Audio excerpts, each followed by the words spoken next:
Welcome to the Butterfly Effect. I'm Chris Horner. This is stage 13 of the Giro d'Italia. 150 kilometers, about 95 miles in length. Now, when we look at the profile, you see the climb that's in the stage. Hard climb, about 10 kilometers long, just over 6.5%. So, at 6.5%, it's not an easy climb to do. Like I always say here on the Butterfly Effect, once you start going over 6%, you start getting into real climbers and closer to what the GC guys really like to have if they want to start attacking. But it's not over 7, so right there at about 6.5, 6.7%, that's at a pitch that you don't know exactly what the cards are in store when today's stage starts. We know there's going to be a break, and we know it's going to be exciting throughout the beginning of the stage, but what's going to happen on this 10-kilometer climb that starts at 105 kilometers and summits with 95 kilometers to go? Now, when you do the math, and you're looking at today's stage and you're a director in your sprint team, talking about Quick Step with Mark Cavendish, Demar's FDJ team, UAE Team Emirates with Fernando Gaviria, and Israel Premier Tech with Nizzolo. Those teams should be looking at today's stage and thinking, if we can just get over this 10 kilometers, we can bring the break back because it's downhill till about 55 kilometers to go, and then it's going to be flat into the finish. The problem is, when you do the math, when you're looking at the math and how much time you can give a break, you got to remember that every 10 kilometers is about 1 minute that the field can bring back on a break of 1 to 5 riders up front, depending on how strong they are. Now, keep that in mind because that's going to play a part in today's race. It takes just over 10 kilometers before the breakaway is established. It's 5 riders up front. Nicolas Bourdon from AG2R, Filippo Tagliani from Drone Hopper, Julius Vandenberg from EF Education, Mikro Mastre from Iolo Cometa, and Pascal Eckhorn from Jumbo Visma. Now, Pascal Eckhorn, he was in the break yesterday, so you got to believe his legs might be feeling a little bit of fatigue. Those riders will gain an advantage of about 3.5 minutes when we're at 105 kilometers to go. Now, just before 105 kilometers to go, there was an abandon of Romain Bardet from DSM. Now, this is going to have all the French people crying right here, and along with a lot of other cycling fans, because what we saw on the big blockhouse stage was Romain Bardet had fantastic form and looked like a big-time player to win here at the Giro d'Italia, but to certainly podium. We'll see how bad he is in the picture here when he gets out of the front seat, walks around to go to the back seat, has to pause while the mechanic is adjusting the place in the back seat for him, and he just bends over and throws up all over the place. Now, they said he was sick in yesterday's stage. I've raced sick. It's a terrible thing to do and have to go through. Romain Bardet, all of us have tears for you, but certainly the French fans have massive tears here as they lose any hope of winning the Giro d'Italia with Romain Bardet. Now up front with 105 kilometers to go, like I said, the breakaway has about 3.5 minutes. At this point in time throughout the stage, the field has been controlled by FDJ, Israel Premier Tech, Quick Step, and UAE Team Emirates, all with the big-time sprinters left here at the Giro d'Italia. When they reach the bottom of the climb, they're going to go up this 10-kilometer climb at a steady pace, losing time to the breakaway riders of 5 up front. Now, Tagliani, the Drone Harper rider, he'll drop about midway up the climb. That'll leave 4 riders in front. When they go over the climb, they have about a 6-minute and 10-second gap on the field behind. But when the field summits led by FDJ train behind, they're going to be 6 minutes and 45 seconds back on the front group of 4. Now, this is a problem right here at this point in time because as they crest the summit, when you go down this descent, it's a false descent all the way for about 50 kilometers on today's stage. So it's a solid descent all the way down. I said 50, but I'll give it about 40 kilometers. So when you start taking the math, when you start doing the time and you start thinking 1 minute for every 10 kilometers, at 95 kilometers to go when they summit and the time gap is 6 minutes and 45 seconds, if you look at the math that way, you go, wow, they're bringing this group back 100% and it's going to be a field sprint on today's stage. But what you got to remember is the 40 kilometers of false descent here. And anytime you have a false descent, it's difficult because the field can only go so fast. If you're pedaling your 53 11 tooth cassette back there and you're riding as fast as you can, you're going to spin out, and the front group's going to spin out too. So nobody can gain on each other. When we look at the time gap from 95 kilometers all the way to 55 kilometers, the breakaway only loses about 1 minute and 45 seconds to the peloton back there. That is a big problem. Now all of a sudden we're going just about 1 minute per every 10 kilometers if the field want to catch the front group of 4. Now the other problem the peloton have back there is it's cross tailwind, if not tailwind, through a lot of sections along the valley here in Italy, and that means the speeds up front are going to continue to stay fast, so there's only so fast that the peloton can do from behind. Now, at 55 kilometers, the peloton gets a lot of help because 2 more teams jump in and start chasing when they realize that they're going to need to do damage control from the time gap up front to the 4 leaders. So it's DS, M, and Cofidis that jump on the front of the train. Now you have 6 World Tour teams behind chasing full gas, trying to bring back 4 leaders up front. With just over 40 kilometers to go, we're going to see Quick-Step rider give a big push to the Israel Premier Tech rider to get him back up to the front. Had to do this many times in my career. The riders up front now are showing massive fatigue in the peloton, and as they're dropping back, you see the Quick-Step rider, he's just going to shove his hand into the hip of the Israel Premier Tech, hoping that he could do one more pull up front, because every bit of energy, every rider that you can keep at the front right now will give you a bigger chance of having a field sprint. Now, when they started the descent, the GCN commentator Robin McEwen said he was giving the breakaway of 4 riders a 70% chance of winning today's stage. I thought it was more of about a 30% chance. But now with 40 kilometers to go, it's looking pretty even, like 50-50. So with a breakaway at 4 up the road with a solid chance of winning today's stage, it's going to take all the teams behind chasing full gas. At 30 kilometers to go, DSM and Cofidis will pull off the front, and they'll lose UAE Team Emirates later in today's stage. That'll leave 3 teams chasing: Quick-Step, Israel Premier Tech, and FDJ, who's been at the front all day long going 100%. Now, 25 kilometers to go, we're going to see a split in the field, and it's going to be 5 Alpecin Phoenix riders losing the front of the peloton as a group of about 30 riders are coming off the back. You know the speeds up front are fast. When you look at the back of the peloton, it's an Alpecin Phoenix rider that's on the back of the peloton. They've lost almost their whole team, but still have Matthew Van Der Poel in the front group. Now, with 20 kilometers to go, with the lack of teams dropping off of the peloton in the back, now the front group of 4 have gained 30 seconds on the peloton because it's 2 minutes and 30 seconds now with 20 kilometers to go.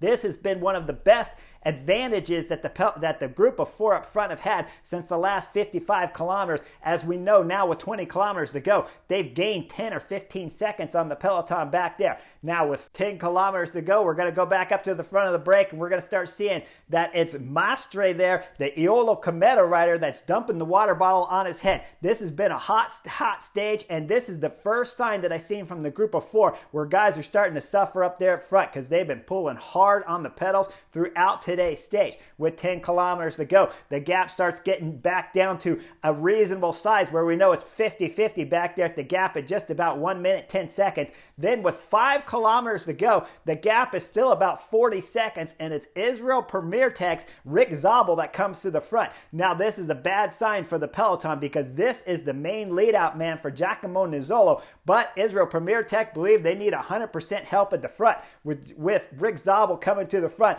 we're going to see Peter Seri, Quick-Step, look over to his left. When he does, he sees Rick Zabel. This is always a crucial time and moment right here. If a fresh rider comes to the front, and there's been tired riders at the front to begin with, you can't pull too hard. Peter Seri, the Quick-Step rider, he looks over left at his shoulder, hoping there's more coming, but it's only one Israel Premier Tech rider. Rick Zabel will get on the front and start driving as hard as he can.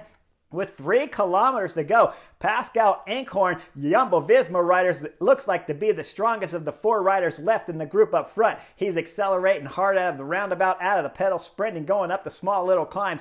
But the peloton's just starting to get in view. They're about 20-25 seconds behind the group of 4. Now with 2 kilometers to go, Pascal Ankhorn, Jumbo-Visma, still feeling strong, goes under the 2 kilometer banner, and at 1.9 kilometers, there's about a 500-meter climb going up to today's finish. Now he'll start that, he'll look back over his shoulder, hoping that one of the other 3 riders in the breakaway will take a pull, but no one's having any of it, and the Jumbo-Visma rider has to get on the front. Behind, when the peloton hits this climb, it's Bahrain Bahrain Victorious that stormed to the front just under 2 kilometers to go. And now it's Sutherland that's pulling full gas on the front of the peloton, trying to bring the gap back down. At 1.5 kilometers when they crest the top of this final climb here on stage 13, it's Pascal Ankhorn still on the front. He looks over his shoulder. Nobody wants to take a pull. And then bam, it's Vandenberg, the EF Education rider that throws in attack. We look at the overhead picture. The EF Education rider's got a gap back there on Pascal Ankhorn, but Ankhorn's on good form and he'll close that gap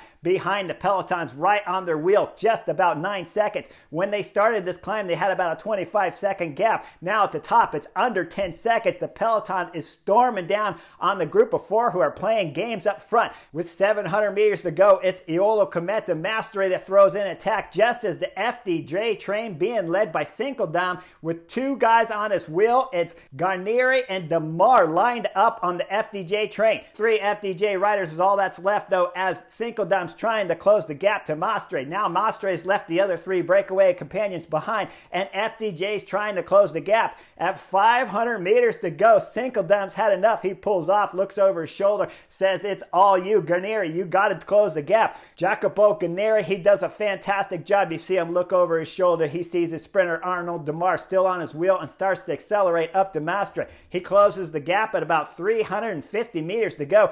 Just behind its UAE Team Emirates, Max Ricchesi throwing in a solid acceleration. He'll take off, but guess what? Fernando Gaviria, his sprinter, won't follow him. Fernando Gaviria does not have the legs. Now, as Max Ricchesi looks back, he sees his sprinter's not there. He sits up. At about 300 meters to go, it's Cavendish who came from a long ways back because it was FDJ on the front, UAE Team Emirates, Giacomo Nizzolo, Phil Bauerhaus was next on the wheel, and then Cavendish was sitting back there. Now with 300 meters to go, Cavendish is starting to move up. When Jacopo Caneri continues on the front for FDJ's Arnaud Demar, we're going to see Max Ricchesi. He's looking right over on the right side of his shoulder, looking at his sprinter, Fernando Gaviria, and just trying either to motivate him or yelling at him that he didn't come with him. I don't know exactly what the problem was, but as he's speaking with Fernando Gaviria, it's Mark Cavendish that comes over his wheel and almost takes the front wheel of Max Ricchesi out.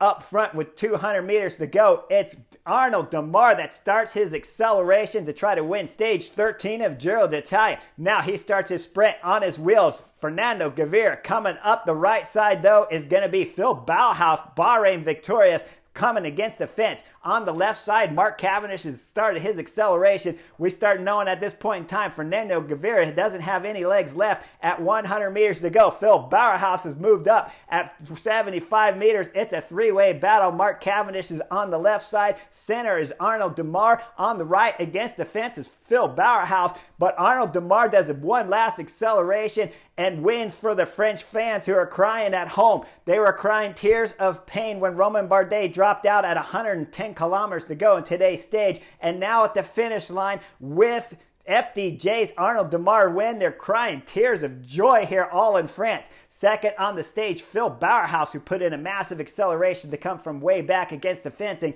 And Mark Cavendish, quick step, comes through to round out the podium here at the Giro d'Italia. Fernando Gaviria will get 4th, and Alberto Danesi Diaz will 5th on the stage. Now, general classification didn't have any changes with the exception of Romain Bardet dropping out of today's race. Now, when we look back up at the sprint and you dissect things, I want to go back to 350 meters to go, when it was Max Ricchesi, the UAE Team Emirates, starting his sprint.